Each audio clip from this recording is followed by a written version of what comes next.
I am so glad that you've allowed me the opportunity today to talk to you about the ViSalus values. And I thought that Blake did an outstanding job just presenting those values before you one more time, because that's the DNA of this organization. And I can tell you, because I have the privilege of being with them and have the privilege of mentoring them, and they're so young. I sometimes look at the three guys. I call them the three musketeers. And I look at them and I say, I feel like your father. I feel like your father because you're young, and I want to pour wisdom and I want to pour experience into you. And I just want you to know that as I am with Ryan, Nick, and Blake, I want you to understand that these three leaders, these three founders, these three men who bought the company back,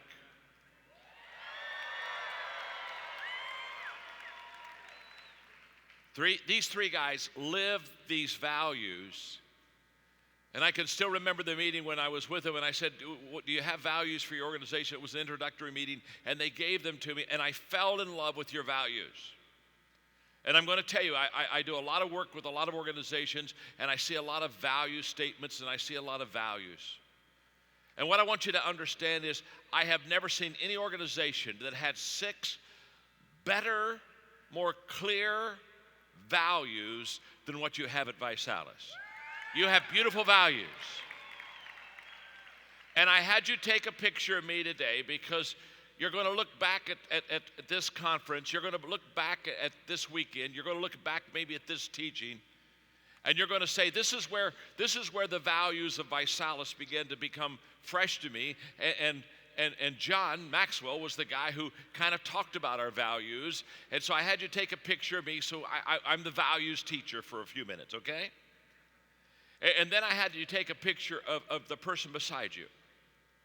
And the reason I want you to take the picture of the person beside you is that person, just like you, for ViSalus to be successful, are going to have to live out and carry those values. And then I had you take a picture of yourself.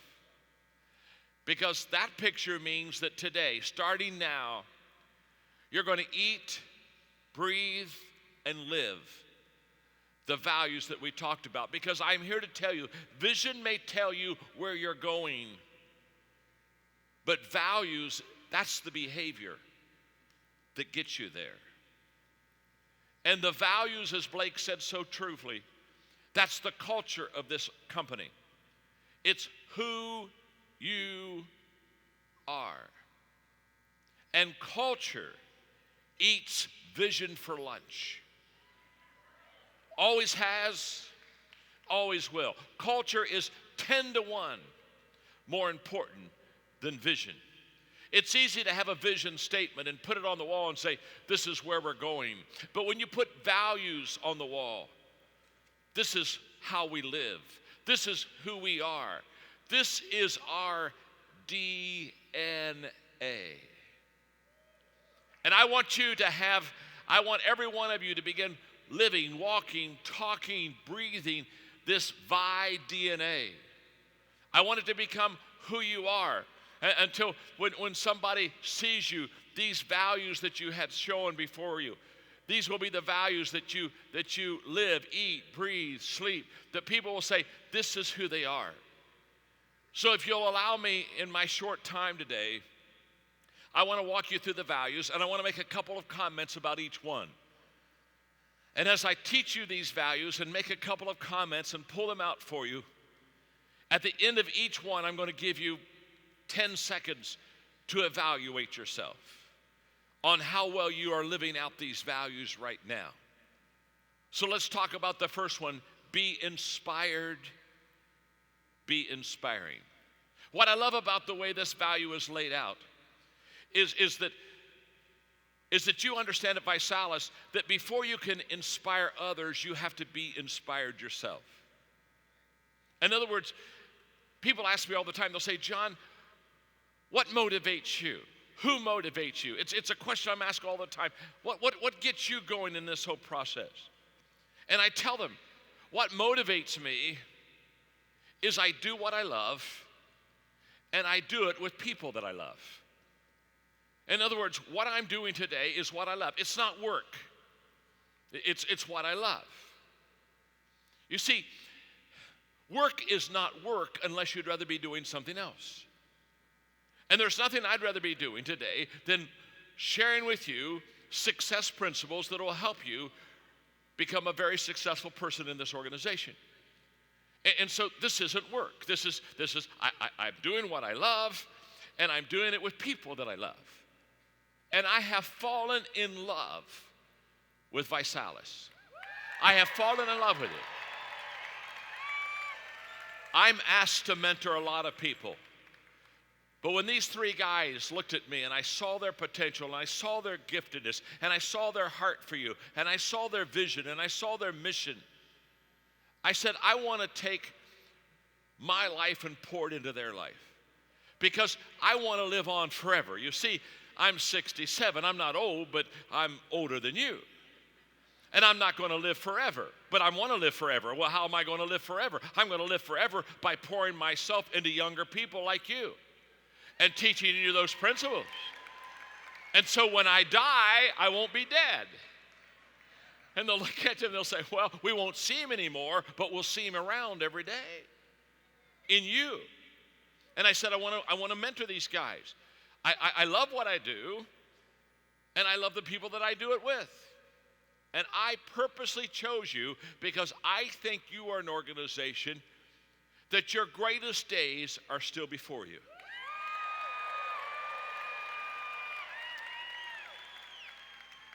And I want to be a part of it.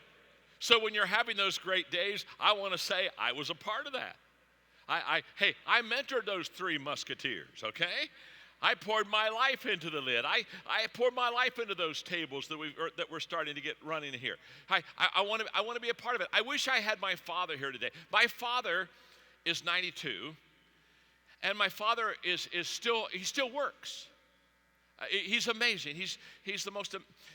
My mom passed away 5 years ago. They'd been married for 68 years, and so we asked my father, who still drives his car, still speaks, still travels. We said, Dad, would you just kind of be in this wonderful assisted care living area so that if you need any help, you can have help? And so he has a villa. He has a villa there, and that's where he lives. And in fact, he just a couple years ago married a wonderful gal. I'm so happy for him. She's only 81. He calls her his chick. And my dad is just amazing. And one time he was talking to me a couple of years ago, and he said, John, isn't it wonderful? And he said, I just love people, and the older I become, he said, isn't it wonderful? The older you get, the more you love people. I said, that's not true. I said, I know a lot of people, they're getting older, but they're not getting better. You with me? That's a choice. But my father just loves people. And when they had this assisted care, when they opened it, it's a brand new center. My dad told me at lunch, he said, son, I'm going to be the first one that lives there. I'm moving in first. They said I could move in first. I said, well, that's great, Dad. Why do you want to move in first? He said, first of all, son, do you understand old people are going to live there? I said, okay. And he said, not only old people are going to live there, he said, they're nervous. They're frightened. They've maybe never been from their family. He said, I want to move in first so that I can, every time they move, I can be at the front door and I can shake their hand and I can say, my name is Melvin Maxwell and I'm going to be your neighbor and we're going to have a good time and it's okay here and you're going to be all right. Talk to me. He's 92. He's the volunteer chaplain. He's the chaplain. In fact, he told me, he said, I'm the chaplain. I said, well, how did you become the chaplain? He said, I raised my right hand. I made myself chaplain. He has 2 services on Sunday morning. We started with one, filled up the building. And so he got a second one, he filled it up. And so we're having lunch, and he said, son, I don't know what we're going to do. He said, we're full in the first service. We're full in the second service. He said, I'm looking into satellite right now. I'm looking into satellite. He's 92. He's looking into satellite. Hello. People love him. They just are inspired by. Now, why are they so inspired by him? Because he is inspired. You've got to be alive before you can transfer it to someone else. You cannot give. You cannot give what you do not have. Are you with me? It starts with you. People ask me all the time, they say, John, when are you going to retire? I'm not going to retire. I don't want to retire. Well, don't you have enough money to retire? Of course I have enough money to retire. My goodness, I've sold 25 million books. Do the math. I can retire. But I'm not going to retire. Why do I want to retire? I love what I do. I got up this morning and I thought I'd get to talk to you today. I mean, I love this. When I'm done, I'll go jump on my plane and I'll go back up to North Carolina where we got a little summer place up there, and I'll spend a day and a half, and then I'll take off from Moncton. I'll take off from Moncton, Canada. I'll be there, and I'll be in Calgary, and then I'll be in Dallas. And no, I'm not going to retire. Hey, when you love what you do, and you do it with people that you love, you're inspired and you are inspiring. Does that make sense to you? So look at your neighbor. Look at your neighbor and ask him, are you doing what you love, and are you doing it with people you love? Go ahead and ask him that.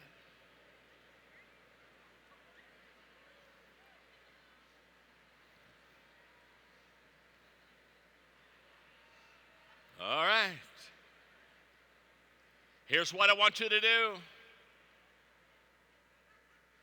I want you to evaluate yourself from a 1 to a 10. Take this value. What are you right now from a 1 to a 10? What's your behavior right now? Just put it on a piece of paper. From a 1 to a 10 on value number 1. Be inspired, be inspiring. Let's go to number 2. The second value is to build trust through collaboration.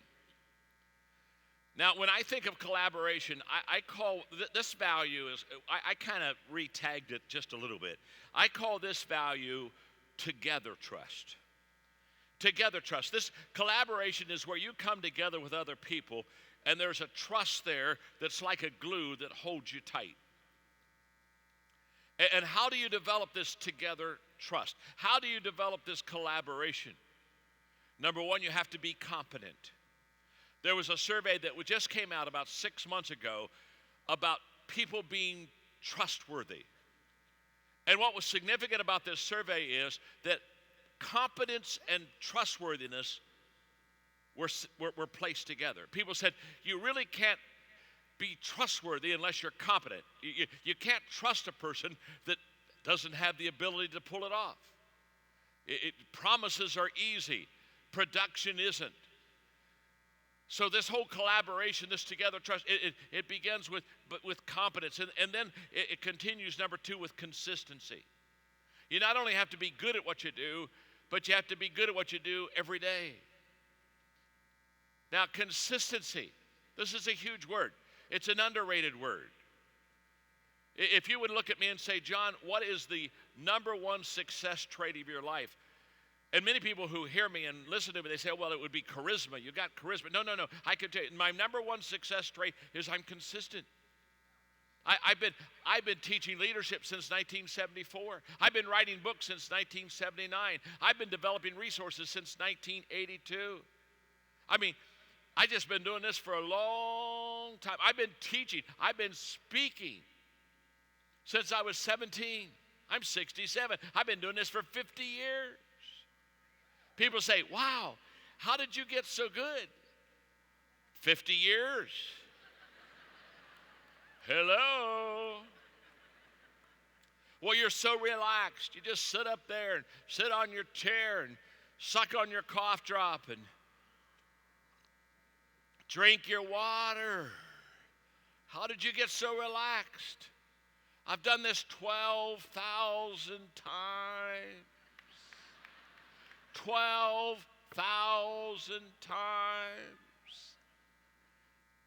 If I'm not good after 12,000 times, when am I going to get good? Hello. Listen to me. People see me now and they say, you're awesome. I say, oh, you ought to see me when I was your age. I was awful. I've gone from awful to awesome. That's a fact. Because can I tell you something? When you start in this business, when you start anything, can I tell you something? When you start something, you're not any good. And man, if I was doing this business, first thing I'd do, I'd get all my new recruits together and I would just let them know, you won't be good for a while. Just trust me. You just won't be good. I love people who say, all right, it's my first time, so I really want to do it right. I want to stop and say, you won't. You're not that good. My name's John. I'm your friend. You won't be that good. Trust me. Nobody's good at the beginning. You weren't when you were born. Hey, come on. When you started to talk, you weren't good.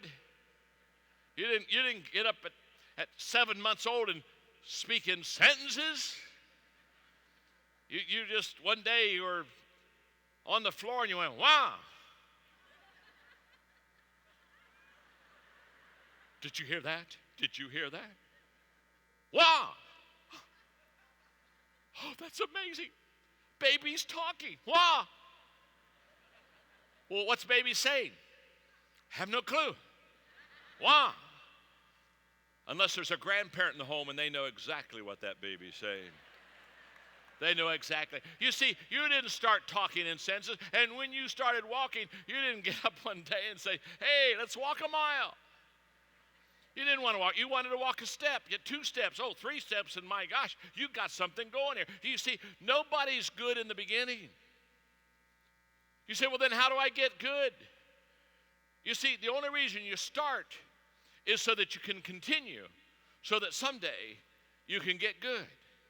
And you're not good in the beginning. So look at your person that you're sitting beside and tell them, you're not going to be good in the beginning. Go ahead and tell them that. Tell them that.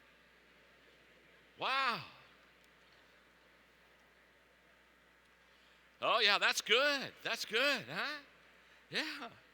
Now, wait. Hold on. Excuse me. Some of you are already telling them what they're not good in. I mean, you're pulling this out way too long. And let me tell you this, and then there's this, and then there's this, and then there's this. You're not good at the beginning.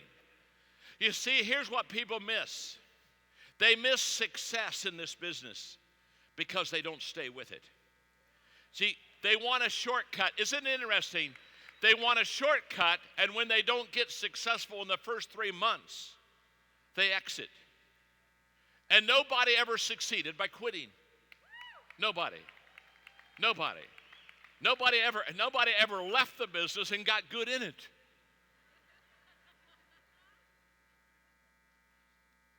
Consistency. This is huge in trustworthiness and collaboration. The fact that I know consistency, it's not a sexy word. I know that. I mean, if somebody says, oh, you've got some great qualities. Well, okay, what are my great qualities? Yeah, go ahead, tell me. You only got an hour. Go ahead. Well, the thing I love about you the most is oh my gosh, you are so, wow, you're so,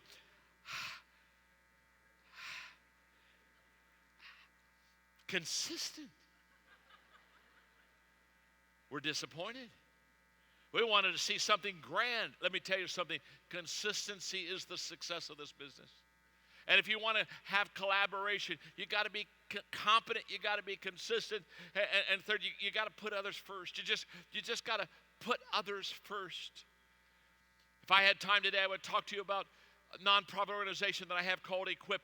We have trained 6 million leaders in 194 countries.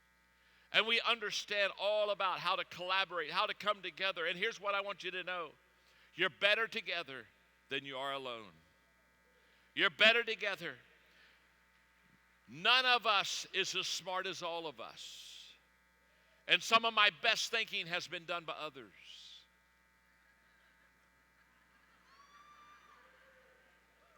I can wait. And this is a great Visalis value. It's a great value. Collaboration, coming together. Now, just take a moment and evaluate yourself. How good am I at this? From a 1 to a 10, how well am I doing this? Number 3, be a good teacher, and I love this one, and a better student. When Visalis laid out this value, they understood that you want to do a good job teaching, but what you really want to make sure is that you're a better student.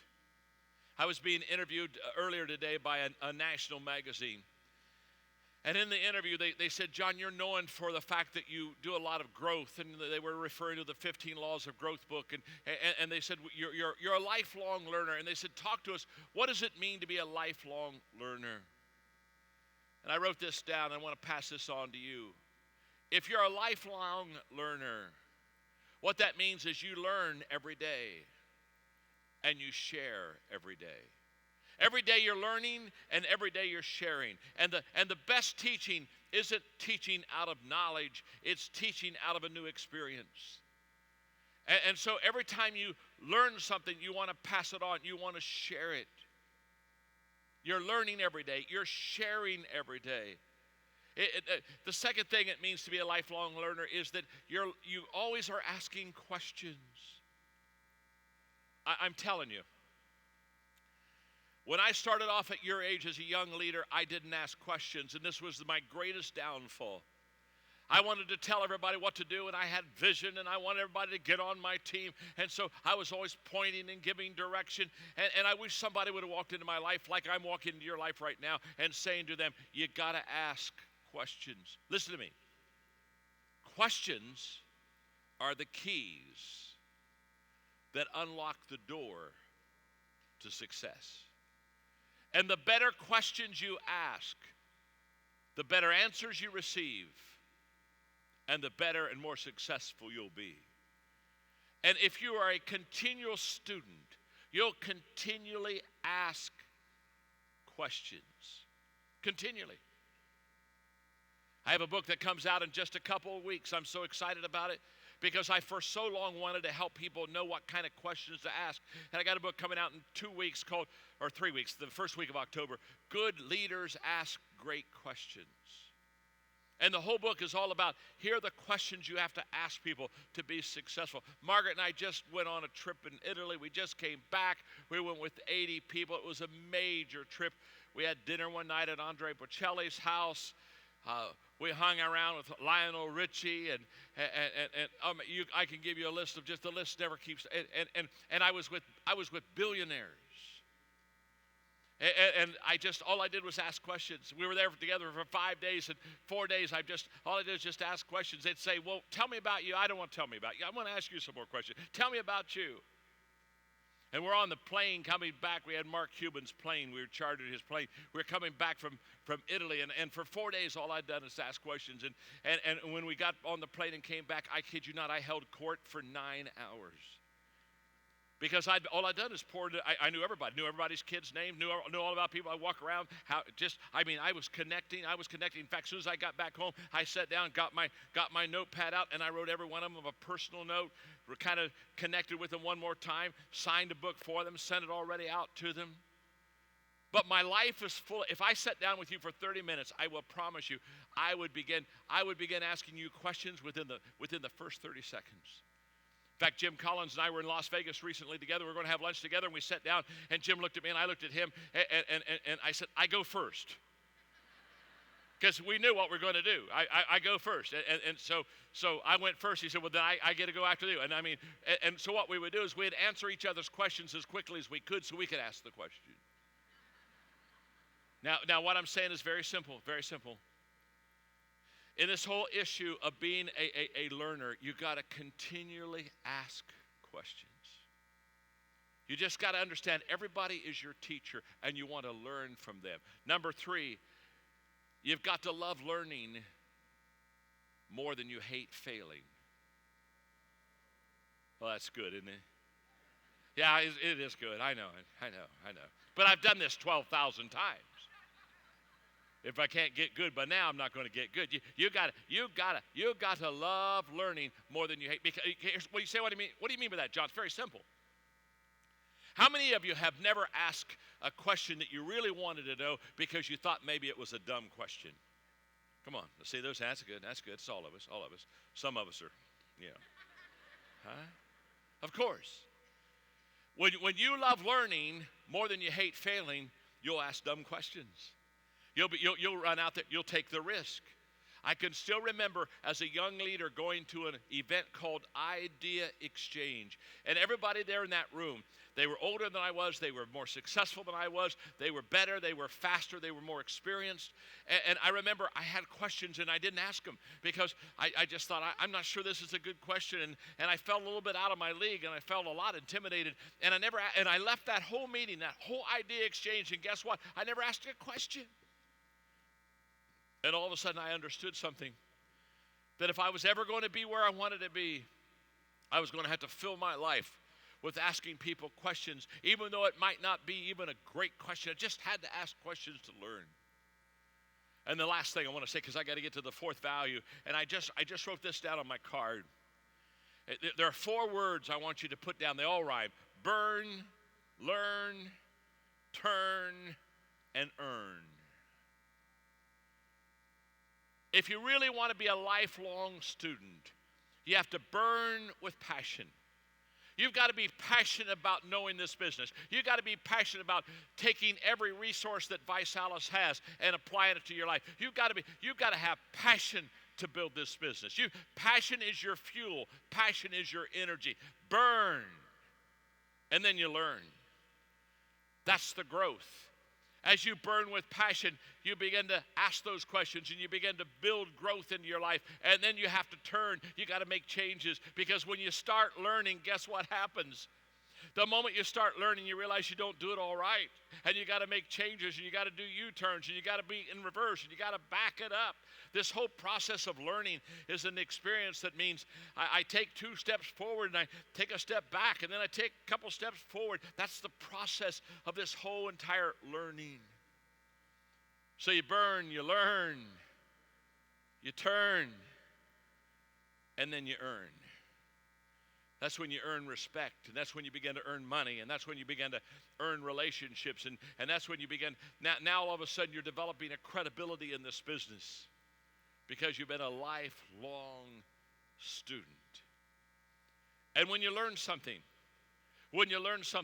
sit down with the people in your group, on your team. When you learn something, sit down with them and begin to share with them what you're learning. And the best teaching, this whole issue of being a good teacher, means that first of all, I learned it and then I pass it on. And somebody said, how long should I wait before I pass on something I've learned? Listen carefully. After you have learned something, you should wait at least 5 seconds. Come on now. Give it 5 seconds before you turn around and teach someone else. Every day you ought to say, I'm going to learn something today, and as soon as I learn it, I'm going to pass it on, I'm going to teach it. Value number 3 of ViSalus. How well do you do on that value from a 1 to a 10, 10 being top? How well are you doing on this? See, I'm wanting you to evaluate yourself for one simple reason. These are all behaviors. These are all things that you do. You flesh these things out. Let's go to number 4. Number 4 is think like an entrepreneur and be resourceful. Wow. Think like, how many of you are entrepreneurs? Let me see your hands out there. Well, let me tell you what an entrepreneur is, and then I'll ask you again, how many of you are entrepreneurs? I love the word. It's a French word that basically comes from the entrepreneur really has its roots from being a person that was very low productivity to high productivity. So an entrepreneur is a person who takes little or nothing and makes something out of it. That's what an entrepreneur is. That's what an entrepreneur does. And here are the characteristics of an entrepreneur. Number 1, they're a self-starter. They're a self-starter. In other words, what they do is they get up every day and they don't need an alarm clock. They don't need somebody to call them on the phone and say it's time to get up.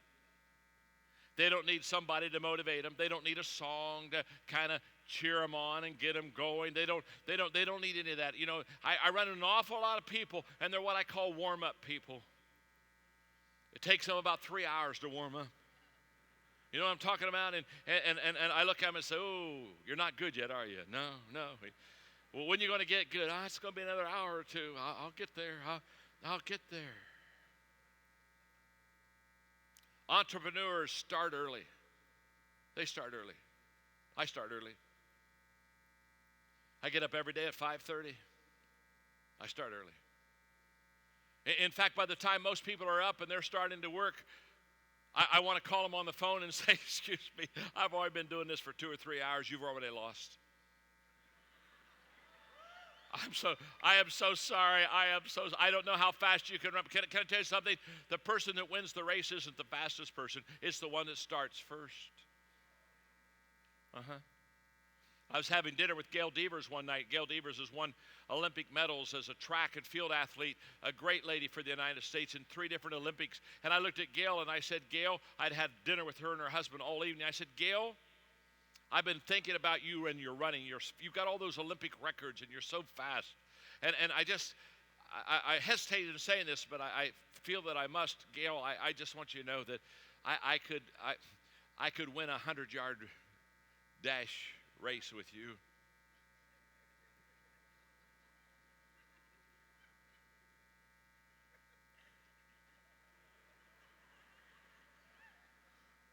I wish you could have seen the look on her face.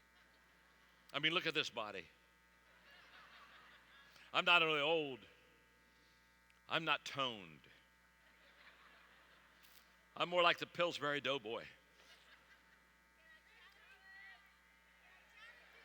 I took the challenge. I took the challenge. Oh, I took the challenge. Yes.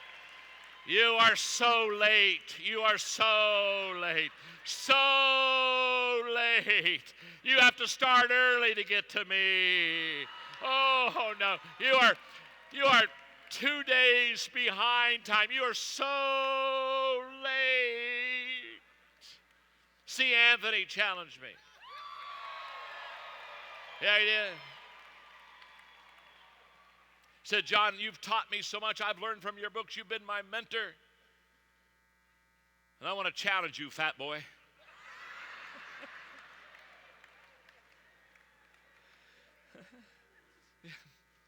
I did. I looked at Gail Devers. I said, Gail, I could win a 100-yard race. And I'll never forget the look on her face. And she looked at her husband, and she said, did you hear that? She said, I heard that. And then I loved it. She looked at me. She said, now tell me one more time, what can you do? I said, I hesitated. I'm not wanting to make you feel bad. But I just wanted you to know I can 100-yard race, I can win with you. Those competitive juices in that girl, she was ready. We were in a restaurant. She was ready to take off those high heels, take me out front, and run a block. And I got her right on the edge. I got her right on the edge, and I finally knew she couldn't take it anymore. I said, now, Gail, listen to me. Just relax, Gail, relax. Take a pill. Relax, Gail. Gail, I can win a 100-yard dash with you if you let me have an 80-yard head start. Yeah. And I want you to know I thought carefully about the 80 yards. The reason I didn't talk the whole dinner is I kept saying 80 yards. See, because what I wanted to do is say 70. And I came to the conclusion that I probably couldn't win that race at 70. But 80, even this fat boy can stumble across and win. And you say, well, of course you can win the race. You had an 80-yard head start. That's the point, friend. That's the point. You got to get a head start on people. Come on, talk to me. That's the point. You got to get out there. You got to start early.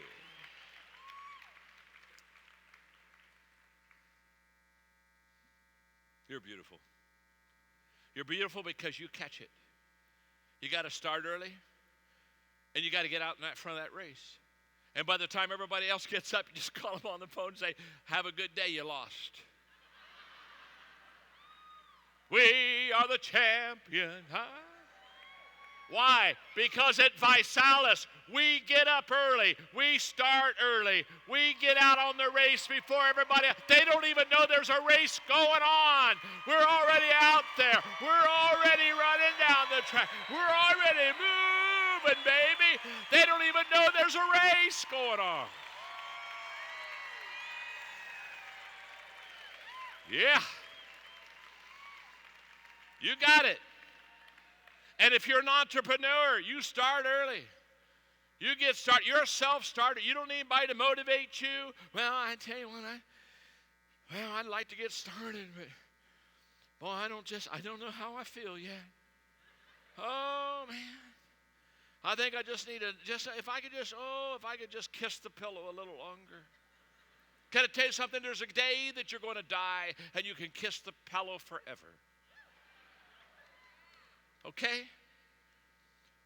Entrepreneurs, they get going. Secondly, another characteristic of an entrepreneur, because that's a value here. You got to think like an entrepreneur, is they work harder than others.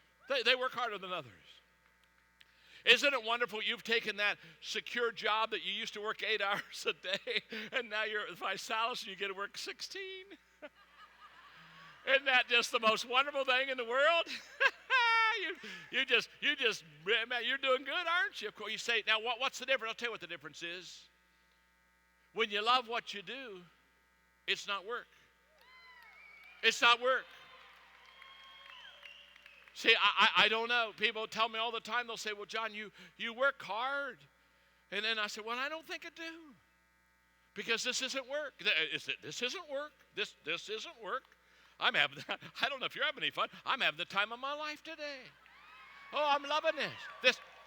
There's no work here. I'm not working. I'm loving this. This is good stuff. This stuff will change your life. This stuff will change your life. I get to get on a plane a while and go back to Highlands, North Carolina, and I get to go back home the whole time. On the way back, I got to help change lives today. Yes, I got to hang with the V crowd. Man, this is good stuff.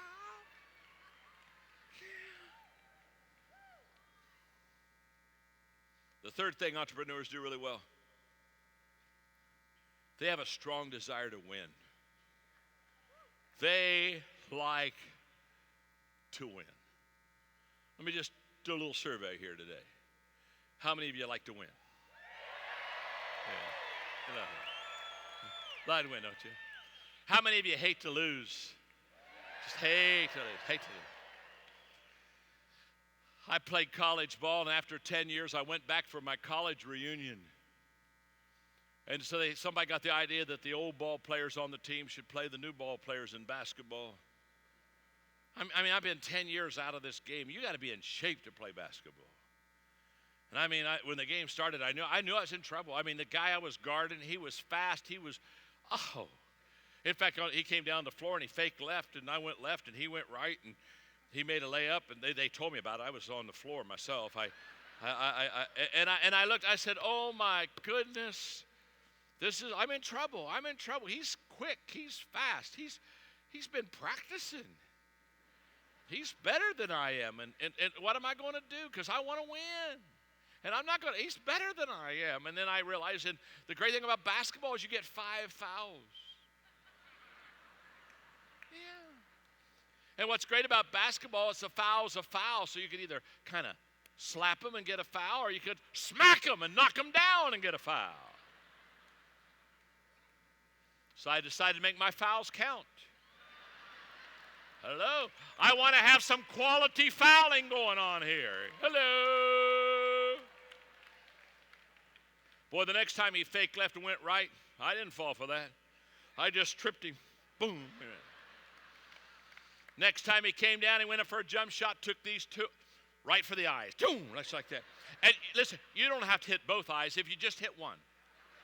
This really works. I tell you, it's just tough. It's just tough. It gets tough. A couple minutes later, the ball's loose, and he's on top of the ball. He's kind of got it, and I thought, boy, I'd like to have that. So I just took my old fight body, went over there and just dropped right on of him, and boom, and the old ball squirted out right into my arms. And now it's mine. And he's jumped. He's jumped up. He can't handle it anymore. Terrible sport. Looked at me and said, wait a minute. He said, come on now. He said, hold on. He said, this is just a game. This is just a game. You're playing too hard. I got the ball on tomorrow. Well, if it's just a game, let me win. Entrepreneurs, they love to win. And they're gonna win. They love to win. Number 4 characteristic of an entrepreneur is they value opportunity more than security. They love opportunity, and they'll give up security. Listen, I have had 7 major changes in my life. And 5 of those major changes, the place I went after I made the change, I made less money than I made in previous. I mean, 5 out of 7 times I made a change and made less money in the beginning because I wanted opportunity. And let me tell you something about life. Every time you've got a decision to make like this, life is a trade-off. You've got to give up something to get something. You've got to give up to go up. And what people that understand this whole business is, they understand that they'd rather have opportunity than security, because if you got opportunity down the road, you'll get all the security you need. And let me tell you something. If you're good, you'll always give. If you're good, if you're not good, you won't ever trade security for opportunity. If you're not good, you're going to hold on to security. You know what you want? If you're not good, you want a set job at a set place at a set time until you die. You understand? You want tenure. You know, we're supposed to leave footprints in the sands of time. Most people I know, they leave butt prints in the sands of time. They've been sitting on their butt for a whole long time. Number 5, they deal with the slaps of life. I love that. They deal with the slaps of life. You say, John, what are the slaps of life? It's the tough things. It's the adversity. It's the difficult times. And entrepreneurs, they understand they're going to get slapped. In fact, one of my favorite questions to ask when I'm with an entrepreneur is, tell me what your biggest slap was. Tell me what was the biggest slap that just knocked you flat? Come on, tell me about it. And then we play the slap game. My slap's been bigger than your slap. And we just compare slaps. Because entrepreneurs, they always go through, they drop and they lose and they fall, but they get back up. They're like my friend who said, I'm never down. He said, I'm either up or getting up. I wrote a book several years ago called Failing Forward. And it's just a book on how to fail successfully. And in fact, I was on Good Morning America, and they asked me, they said, where did you do the research on the book? And I laughed. I said, I didn't do any research on the book. It's all out of my life. All the stupid things I've done. I wrote it on a cruise. I wrote the book on a cruise. Margaret and I went on a cruise. We went to see the fjords of Norway. And about a week before we left on this cruise, I looked on the calendar and I saw it was a 2-week cruise to see the fjords.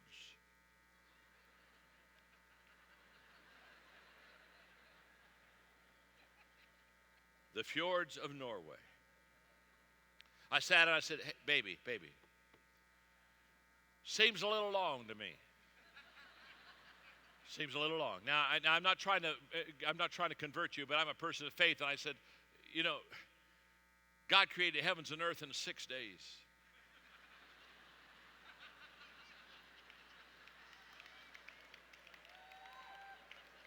And we're going to take 2 weeks to see the fjords of Norway.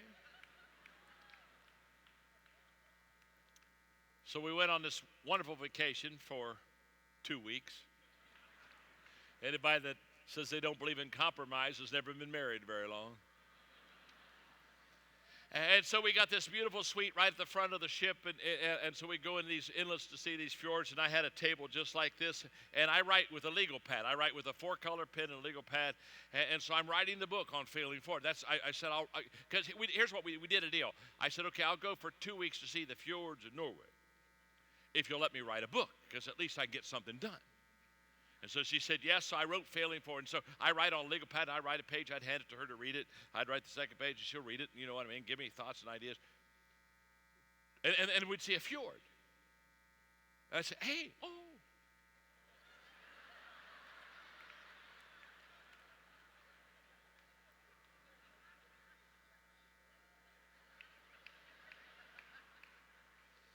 That's a fjord.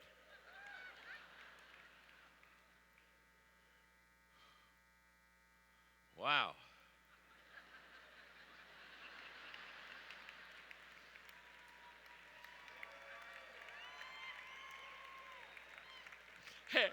And then I said, oh, hey, baby.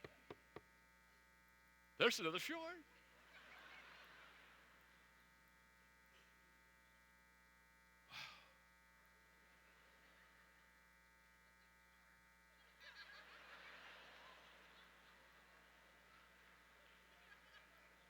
You know what?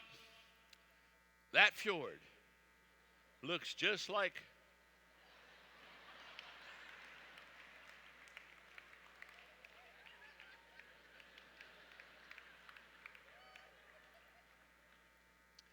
we're finished with our 2-week cruise, and I'm finished with my book.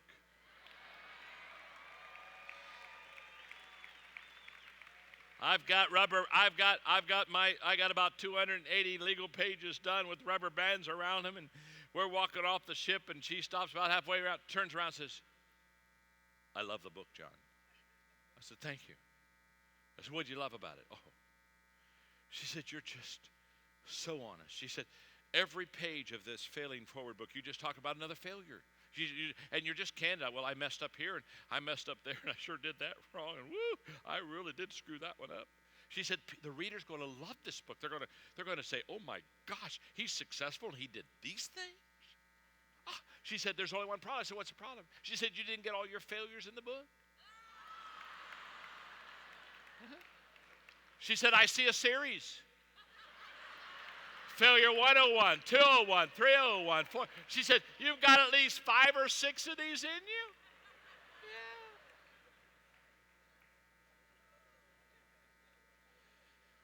And so last year, I wrote my second failing book. Sometimes you win, sometimes you learn. Yeah, it's postgraduate work. Oh, yeah. In that book, I talk about accidentally taking a gun through an airport. I talk about leaving my passport in Florida when I was in Washington and had to go into Canada, and I couldn't go in without the passport, and it costed me $23,000 to get the passport to me so I could get into Canada at 3 o'clock in the morning so I could speak the next morning. Oh, yes, I'm telling you, I am the poster boy for failure. Yeah. See, the only difference between you and me, well, there's 2 differences. The first difference between you and me is I failed more than you. I really have. I have. I'm 67. I don't know how many times you messed up, but double it, triple it, that's me. I'm very proud of that. In fact, look at your neighbor and say, boy, John has messed up more than even you. Go ahead and tell him that, even more than even you.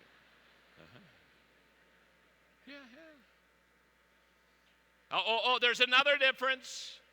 There's another difference. The second difference is there is another difference. The other difference is I've gotten back up more than you.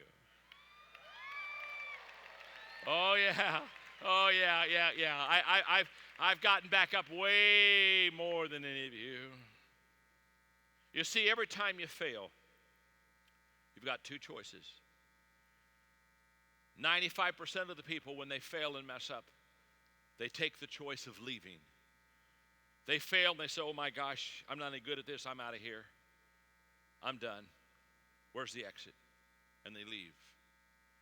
But about 5% of the people, when they fail, while they're down on that floor, they're saying, okay, I didn't do it right. What can I learn from this? And if you learn from your failures, you never have to leave because of them. But if you leave because of your failures, you'll never learn from them. Does that make sense? Oh, yeah. And an entrepreneur, in being an entrepreneur, advice out, it means you're going to mess up. In fact, look at your neighbor right now and say, you're going to mess up. Go ahead and tell them that. You're going to mess up. You're going to mess up. Go ahead and tell them. Oh, that's good. That's good. Hey. Look back. Hey, look at him the second time and say, I already have messed up. I'm sitting beside you. Hello.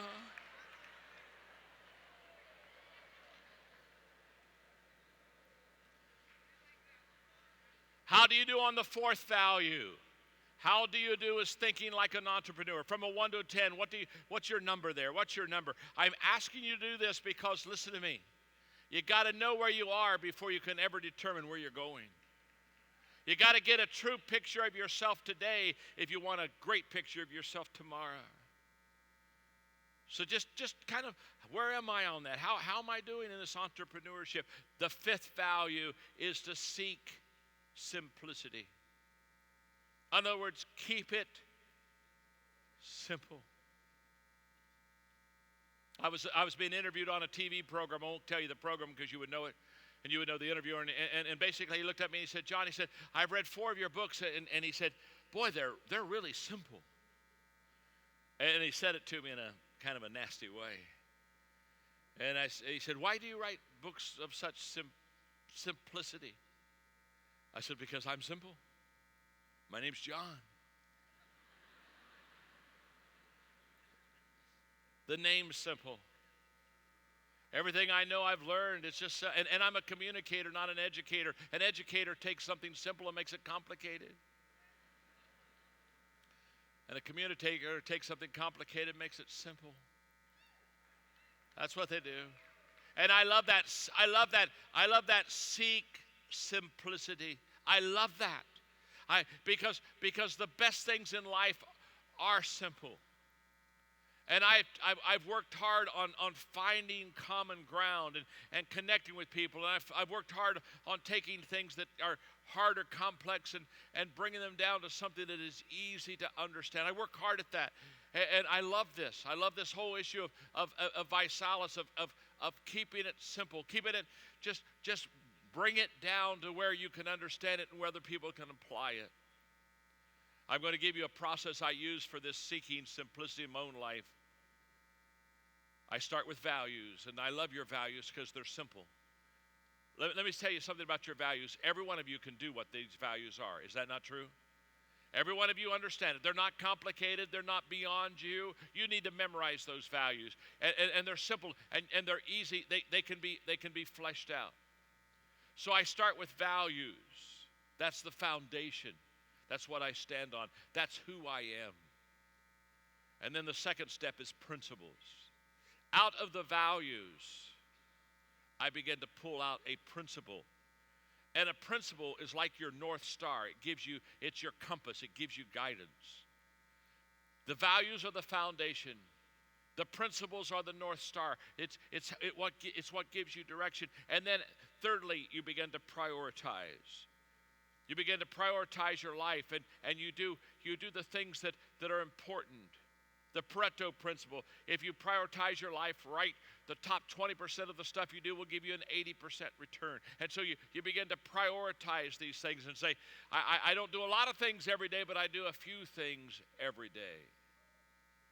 And then you develop a system. And systems, that's the freeway. That gets you there the quickest. It's the quickest way to get to where you want to go. And what is beautiful about this organization is they've done this for you. They've got the values for you. They're going to teach you the principles. They're going to be able to take and help you to prioritize how you work best in this business. And then they're going to give you a free way to really travel on. Seek simplicity. How do you do on that from a 1 to a 10? How do you do on that one? And then there's one more to go. Challenge yourself and then challenge others. When C. Anthony 2 days ago challenged me, before he challenged me, he told me how much weight he had lost. He told me and he looked good. He looked really good. In fact, I kind of thought we looked about the same. He had a little better tan than me, but I thought we were about the same. And C. Anthony said, let me tell you something. Here's what I've done. And then he turned and he said, now I want to challenge you. All great leaders understand something.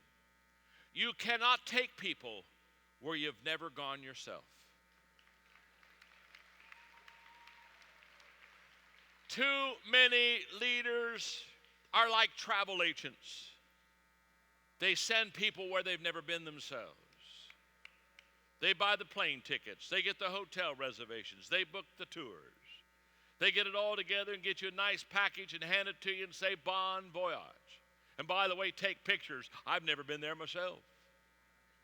You don't want to be a travel agent leader. You want to be a tour guide leader. A tour guide leader, they say, come with me. I'm going to be with you all day. We're going to get on the bus. I've lived in this neighborhood for 22 years. I'm going to take you to museums I've been to hundreds of times. I'm going to have you meet people that I've known for many years. Follow me. Come on with me. Watch me. Let me show you. When you challenge yourself, what that basically says is never ask anyone to do what you haven't already done successfully. I'm sometimes asked in Q&A, people say, John, what is your greatest leadership challenge? And whenever they ask me what my greatest leadership challenge is, I very quickly say, my greatest leadership challenge is leading me. It's much harder for me to lead me than to lead you. You see, I've talked to you for about an hour. I've given you principles. We've talked about the values. I've given you illustrations. I've given you thoughts, ideas, quotes. I've done all this stuff. And in a few moments, I'm going to be done. And I'm going to run back to the airport, and I'm going to go back home. And you got to understand, and just, I've shared with you what I love and what I know. But you got to understand, it's easy to share these things with you. But can I tell you, it's much harder for me to live them. Are you with me?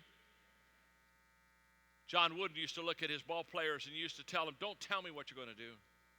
Show me what you're going to do. Show me what you're going to do.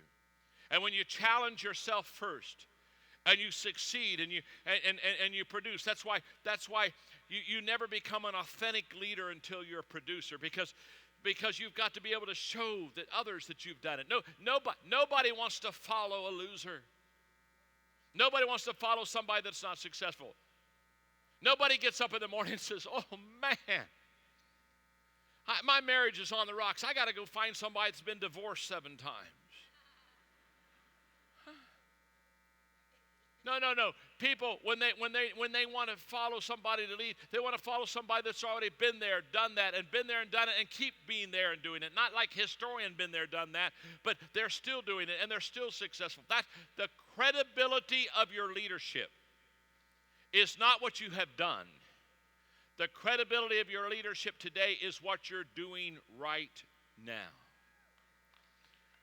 You can't live off of yesterday. You can't live off of your past. You can't say, well, 2 years ago, I was really good in this company. Well, let me tell you something. Then I should have followed you 2 years ago because I'm not following you now. You can't live off of yesterday. If your best days are yesterday, can I tell you something? You have no future. I've written 76 books. In fact, this year I tackled a project I've never tackled. I've been writing 5 books at a time. Now, that's a lot for me. I usually write 3. And people ask me all the time. They say, John, what's your favorite book? My favorite book is the book I'm writing right now. That's my favorite book.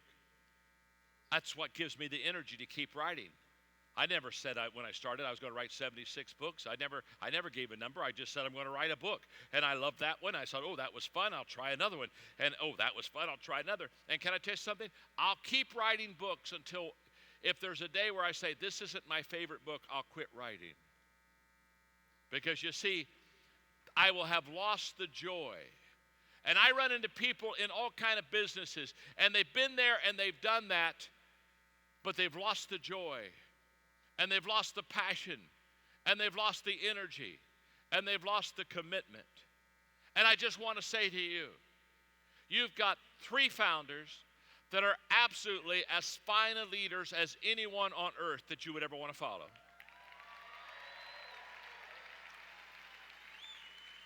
I want to tell you, you have an organization that is not some of the best, it is one of the best. And listen to me, You've got an opportunity to make a difference in people's lives, and by making a difference in their lives, you'll make a difference in your life. And the values that you've been taught, and the values that you now need to live and flesh out, those values will take you to success the rest of your life. And as you succeed, and as you achieve, and as you have your greatest days in this company, and as your company has its greatest days with you, remember,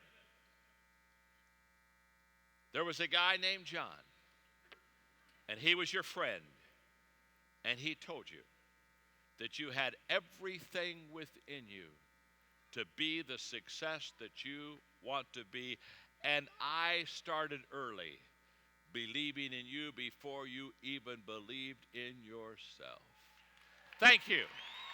Thank you very much. Come on and sing along.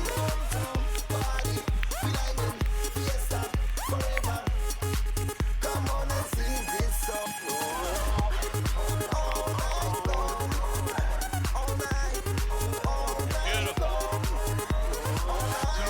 John. Wait. Hold on here, John. We have something special for you, if you don't mind coming up here for a second. It's been a great honor and tradition of ViSalus to have what's called our Global Leadership Award. This award was first created after John Wooden, a personal mentor of mine, and one of yours as well. Absolutely. And we've since given it out to Coach Brown and Percy Miller and a few others. And John, being the architect of our leadership program, putting together the LID group, a personal mentor to myself, Nick and Blake, we'd like to honor you with the 2014 ViSalus Global Leadership Award. Come on. Now, thanks, Blake. Thanks, Nick. Thanks. How much you love awards. Yeah. Thanks, Ryan. Now, John, before you say a few words, do you mind? We have a quick video we want to show you of Coach accepting the first award and so forth. Oh, I love it.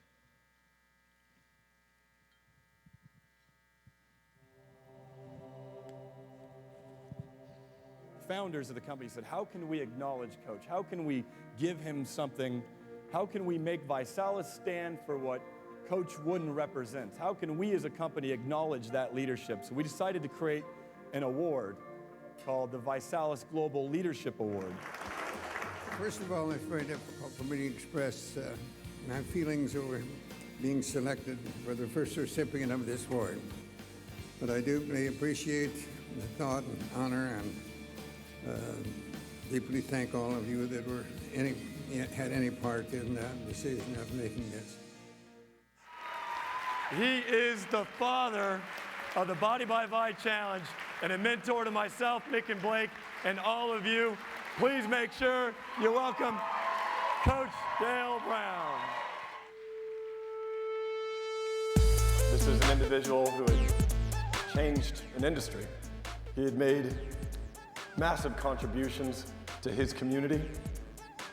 He had literally stood up and created a foundation that supports at-risk youth.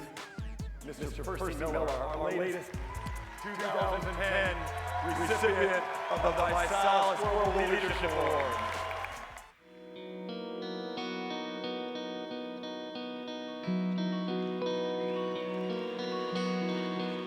I really need to give a heartfelt thank you to every one of you that has come up to us in the last couple days and shared your story of what our pitcher has done for you. And I guess that's the one thing that I really want, is I want my journey to not only impact people right now, but to have an impact on their future.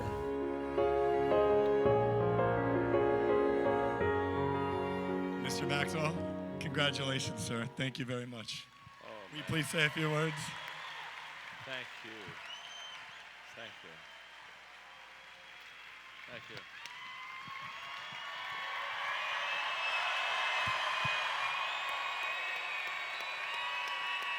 Thank you. Thank you.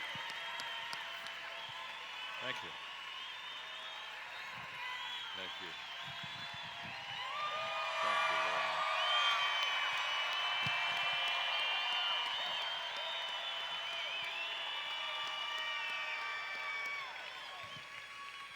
Thank you. First of all, I'm very touched and grateful for you three and thinking of me worthy of this, because I knew all of one of the people you had there, and they were much greater than I am, and so to be in their company is pretty amazing in itself. And then I think also the greatness of an award is who gives it to you. And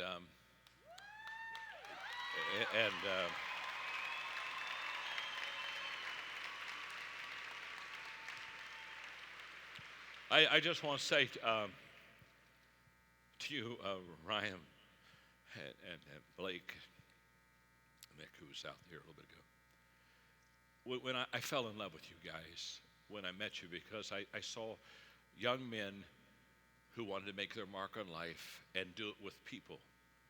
And I felt like, almost from day one, like a father to you. And I just want you to know that you make me a happy dad. You make me a happy dad. Yeah, you do. Yeah, you make me a happy dad. You really do. Yeah, you do. They make me a happy dad. Thanks, buddy. And let me define happy dad. Happy dad means that you got boys that give you 100% of their effort and every day do their best to make you proud.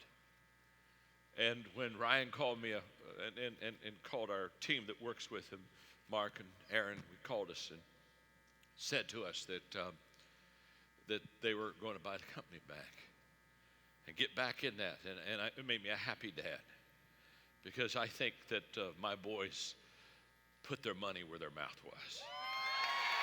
It made me a happy dad. Yeah, it did. Yeah,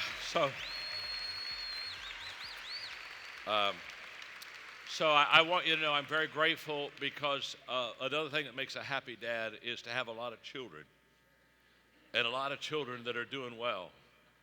And you're my children. You're my children.